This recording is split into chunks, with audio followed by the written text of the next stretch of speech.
બગદાણાની બબાલમાં હવે ઘણા મોટા ખુલાસા થઈ રહ્યા છે। તે બધાની વચ્ચે હવે ધારાસભ્ય વિમલ ચુડાસમા દ્વારા આગેવાન જે તેમને મારવામાં આવ્યો હતો નવનીતભાઈ, તેમની ખબર અંતર પૂછવા હોસ્પિટલ પહોંચ્યા છે અને તે શું કહ્યું છે તેની વિગતે વાત કરશું। નમસ્કાર, હું છું પ્રથમ મોદી, આપ જોઈ રહ્યા છો નિર્ભય ન્યૂઝ। બગદાણાની બબાલમાં આપણે જોયું કે આગેવાન ઉપર હુમલો થયો, જે બાદ નામ સામે આવ્યું માયાભાઈ આહિરના પુત્ર જયરાજ આહિરનું। અને ગઈકાલે આપણે જોયું કે પોલીસ દ્વારા જે આરોપીઓ હતા તેમનું રિકન્સ્ટ્રક્શન પણ કરવામાં આવ્યું હતું।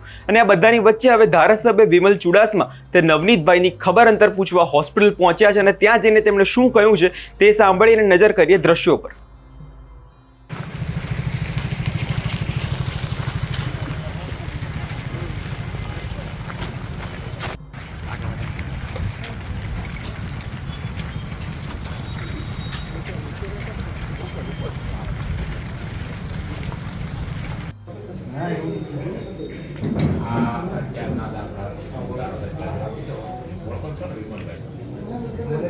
મારો તો મને તો ભાઈને ફોન હતો આજે હું તપાસ કરી તમારે છે, તમને ન્યાય મળે એના માટે જે પણ અમારો સાથ સહકાર સંપૂર્ણ અમારો સાથ સહકાર તમારી આગે છે। એના માટે એને એવું છે ખાસ કરીને તમને ખબર પૂછવા માટે એવું સોમવારે બધા ધારાસભ્ય જવાના છે અને તમારા માટે બધાને વાતે કરવાના છે અને તમારા માટે જે પણ લડાઈ લડવી પડે અમે સંપૂર્ણ તમારી સાથે છે અને તમને ન્યાય મળે ત્યાં સુધી તમારી સાથે રહીશું। બીજું જે પણ બીજી કંઈ પણ જરૂર પડે તો મને કહેજો, જે બધી રીતે જરૂર હોય એને મને યાદ કરજો। સંપૂર્ણ તમામ લોકો સમાજની લાગણી સંપૂર્ણ તમારી સાથે છે। અમને પણ ખૂબ બધામાંથી ફોનો આવ્યા અને આપણે એવી રીતે કરવું છે કે કોઈ તમારે યારે થયું બીજા યારે ક્યારેય ન બને અને કોઈ પણ કોઈ આવી રીતે ગુંડાગીરી બીજા યારે ન થાય એના માટે પ્રયાસ કરીએ।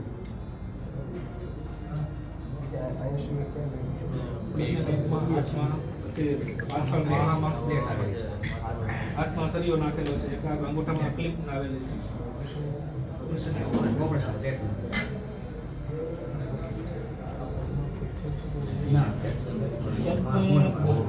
પગ તોડી નાખવા માટે બહુ મહેનત કરી પણ પગ નથી આવડતું। બહુ લગભગ 50 થી 60 લાખ હાથમાં રાખતા હતા ને માથામાં મારવાની કોશિશ કરી, વચ્ચે હાથ આવી ગયા, બંને પગમાં નવ ટાંકા આવેલા છે। ખૂબ હિંમતવાળા અને હિંમત રાખજો, અમે સંપૂર્ણ તમારી સાથે છે।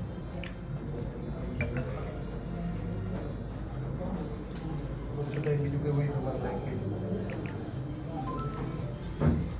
ચુડાસમા છે, નવું સોમનાથના ધારાસભ્ય તરીકે સેવા આપું છું। ત્યારે આજે મહુવા મુકામે જે નવનીતભાઈ ઉપર અંદાજિત 3 દિવસ પહેલાં જે હુમલો થયેલો હતો અને નવનીતભાઈને ઉપર ખૂબ ઘણા લોકો દ્વારા આક્રમક રીતે હુમલો કરવામાં આવેલો હતો અને નવનીતભાઈને ખૂબ પગમાં, હાથમાં અને સંપૂર્ણ શરીરમાં ઈજાઓ થઈ છે અને એમને પોલીસ તંત્રને ફરિયાદ લખાવેલી હતી, પણ પોલીસ દ્વારા સાચી ફરિયાદ ન લખવામાં આવેલી અને સાચા આરોપીને ન પકડવામાં આવેલો। એના માટે થઈ અને નવનીતભાઈ આજે અહીં દાખલ છે અને હું વિસ્તારના ધારાસભ્ય તરીકે નવનીતભાઈની મુલાકાત લેવા માટે આવ્યો છે અને નવનીતભાઈને ન્યાય નથી મળ્યો અને જ્યાં સુધી ન્યાય ન મળે ત્યાં સુધી હું સંપૂર્ણ એમની સાથે છે અને સંપૂર્ણ ધારાસભ્ય સોમવારે ગૃહપ્રધાનને મળવા જવાના છે અને જ્યાં સુધી નવનીતભાઈને ન્યાય ન મળે ત્યાં સુધી હંમેશા માટે નવનીતભાઈની સાથે રહીશ। કારણ કે હંમેશા કોઈ પણ ગુનેગાર હોય, જે પણ જ્ઞાતિનો હોય, એમ અમારી જ્ઞાતિનો હોય કે કોઈ પણ જ્ઞાતિનો ગુનેગાર હોય, એનું કોઈ ધર્મ ન હોય અને ગુનેગાર હંમેશા ગુનાની પ્રવૃત્તિ સાથે જ જોડાયેલા હોય છે। એટલે ગુનેગારનું કોઈ ધર્મ ન હોય ને કોઈ જ્ઞાતિ નહીં હોતી હોય છે, એટલે ગુનેગાર હોય છે અને જે પણ જ્ઞાતિનો ગુનેગાર હોય હંમેશા ગુનેગાર ગુનો કરતો હોય ત્યારે જેની ઉપર અન્યાય થતો હોય હંમેશા મેં જેને ન્યાય માટે થઈને જેની ઉપર અન્યાય થતો હોય એને ન્યાય મળે એની સાથે હું હંમેશા માટે રહ્યો છું અને રહેવાનું છું।